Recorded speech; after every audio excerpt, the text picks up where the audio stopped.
Мына тұрған колесо обозрениенің жоғарғы бөлігінде отырып, сіз өзіңіздің пәтеріңізді көре аласыз. Яғни айтқанда, қаланың қақ ортасында, қалалық парктың дәл жанында орналасқан үйден 2 бөлмелі пәтерді небәрі 8.500.000 теңгеге ала аласыз. Камераны бер жерде түсіндіріп жіберейін. Достар, бұл бізде пәтеріміздің лоджиясы. Шамамен айтқанда, ана бастан бері қарай 8 метр, яғни үлкен.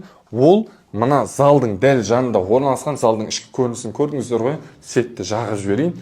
Светті жақтым.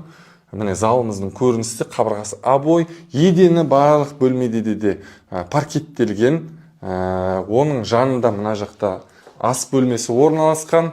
Ас бөлмедегі барлық жабдықтар қалады, стиралка, холодильник деген тағысы. Пәтердегі ең жақсы нәрсе, міне пәтерге кіреберіс есік, міне мына жерде, мына кіреберістің үлкендігі қараңызшы, міне бұлайынан да мен 4-5 қадам жасап тастадым уже.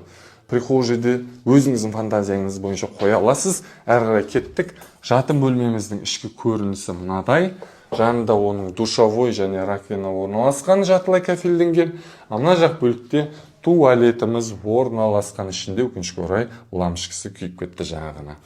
Достар, керемет пәтер, қаланың паркінің дәл жанында орналасқан 2 бөлмелі пәтер, жақсы баға.